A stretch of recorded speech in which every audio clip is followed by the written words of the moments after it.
Welcome to Weekly Talkback. I'm Kevin Beers, And I'm David Witten. and we want to point out first off, Dave is on vacation, and he's taking time out of his vacation to do this talkback. So we hope everybody listens to it.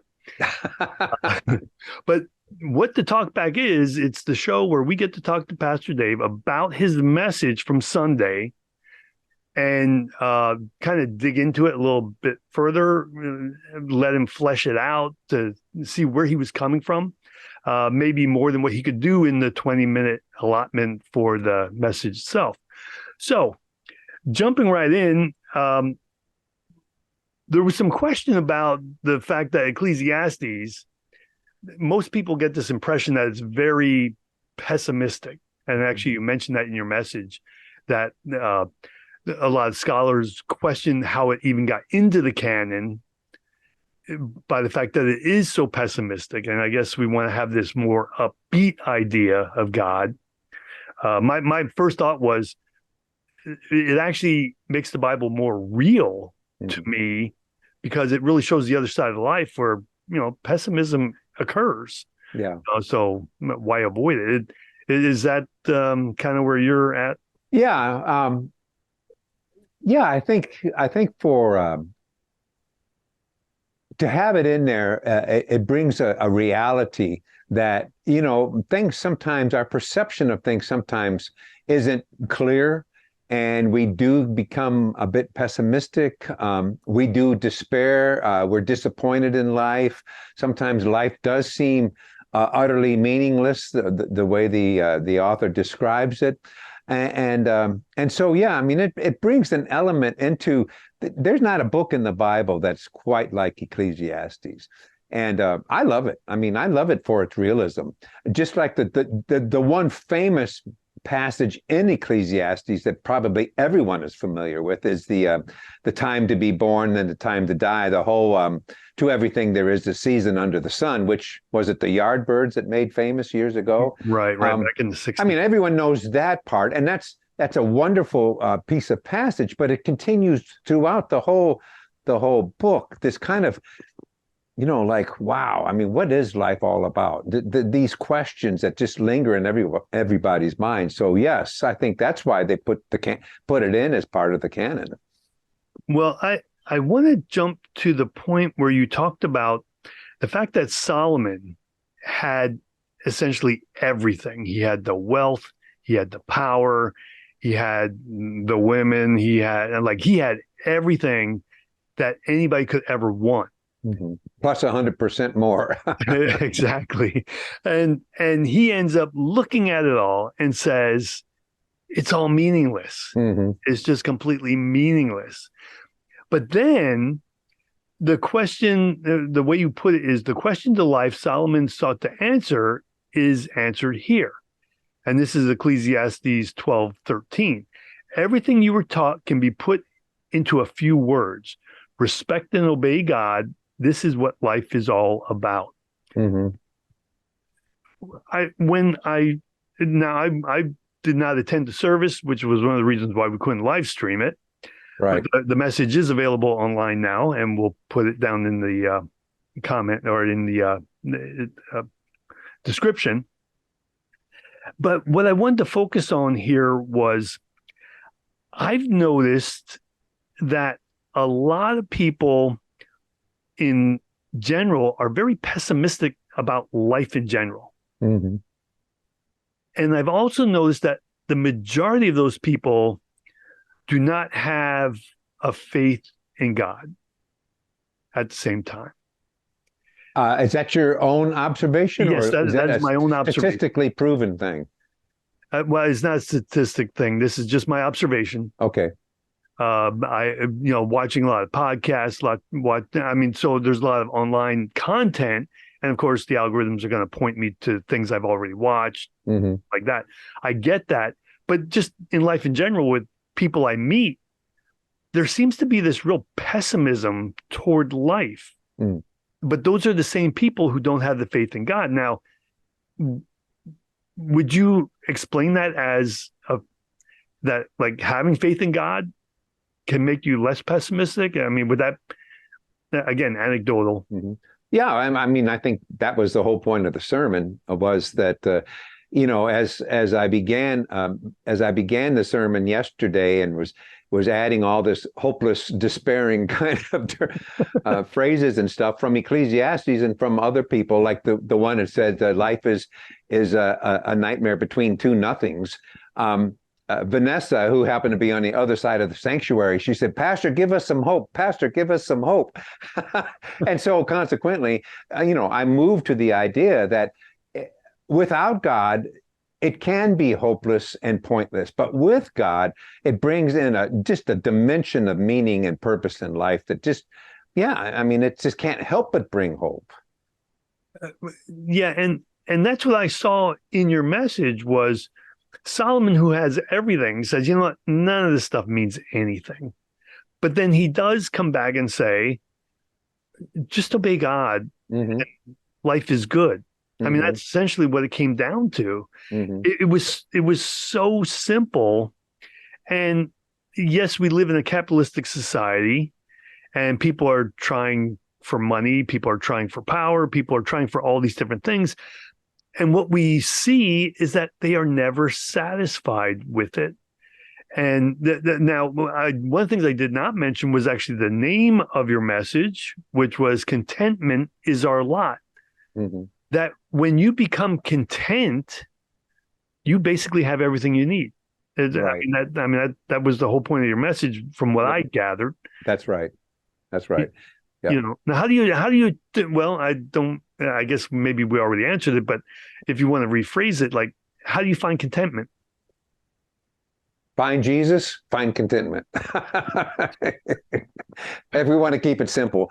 The point about the contentment aspect is like, and Paul said this, the Apostle Paul said it, he's experienced life in good times and he's experienced life in bad times. What got him through was this sense of contentment, and he only got it through the strength and the grace of God. That was what carried him through the hard times and kept him focused on the good times, and didn't allow it to get away from himself. And I think that was Solomon's problem. He just got overwhelmed by all the good things in life that it became, after a while, it was like, who cares?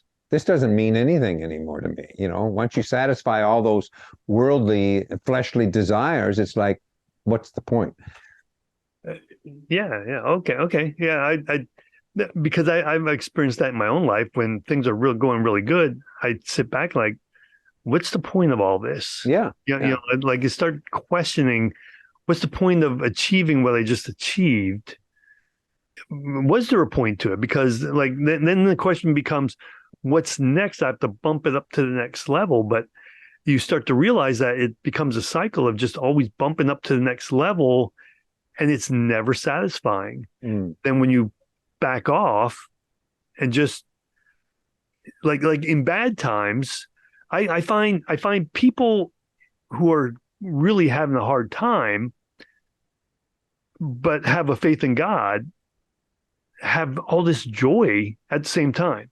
Yeah, well, that's so true, and particularly in my experience in third world settings. I mean, in Nigeria, people who I was overwhelmingly shocked at how they existed, on what they existed with. Were more happier than I was. And it's like, this is incredible. What makes them so happy? Well, it was God in their life that gave them the strength to carry on.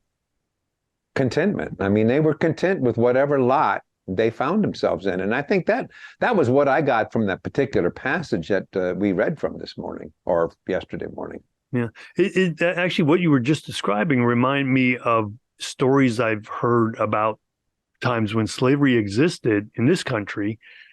The gospel songs that came out of that era, they're filled with all this hope and joy, and it's like, but look at how you're living. Mm-hmm. Like how can that be? But yeah, I think the times where I have the most contentment are the times where things are really not going well. Yeah. It's a struggle. Like every day is a struggle, but I'm okay. But when things are going really good, sometimes there's a thought of, I don't want to lose this. How do I keep from losing? And then your focus goes elsewhere. How not to lose that. Yeah, I agree. The other favorite passage of mine within Ecclesiastes is when Solomon says, God has made everything beautiful in its time, and then he has placed eternity within our hearts. And I just find that deeply moving. And I think that's the initial reason that we begin to wonder whether there is a God or not. I think it comes from some sort of internal seed that is placed by God himself. And I think that's the seed that eventually grows into faith. Okay. Well, I relate that to where I'm not sure exactly where it's found, where God writes his word on everybody's heart. Mm-hmm. So therefore that would probably be the same thing. I'm thinking that would be the same thing. Yeah. Yeah. That seed is there. So we know that there's a God, or we know there's something higher. There's some higher purpose. Yeah. I mean, the whole idea, and I've read this by some skeptics and atheists who were transformed to the Christian faith.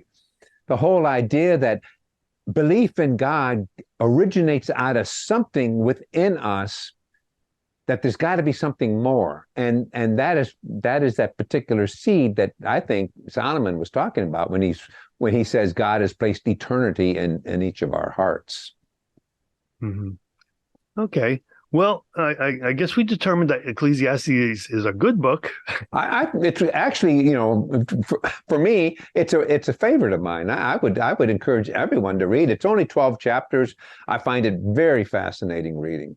Well, I found the first couple of times I read it, well, I was suffering from depression too, and it was like, okay, that's the wrong book to read when you're depressed. But I really like your take in your entire message about it. It really isn't a pessimistic message. It's a real message. Mm-hmm. Like the message is, yes, all this stuff that you've been acquiring, all this stuff you've been going after, all that stuff is meaningless. Mm-hmm. There's a higher purpose to life than all this material stuff and all this carnal stuff. And there is something much higher than that we should be striving for. That message alone, I'd like to talk with some of these scholars who didn't want it in the canon. Well, that's right. I mean, I think Solomon could very well have ended his book by saying, hey, life sucks. Get over it. Look to God, kind of thing. Yeah, life's tough. Get a helmet. Yep, exactly. Yeah. But yeah, so we'll wrap it up there. I really love to know what other people are thinking about this, because a lot of people I know don't like the book of Ecclesiastes because they do see it as a very depressing and very pessimistic book. But I think your message really brought some light to the fact that it really isn't. It's just real. It's realism at its best. It really is. I agree wholeheartedly with you, Kevin. Okay, so leave your comments down below. We'd love to hear from you. If you did not get to hear the whole message, the link will be in the description, as I said before. And we will see you next week. All right. Take care. Be blessed.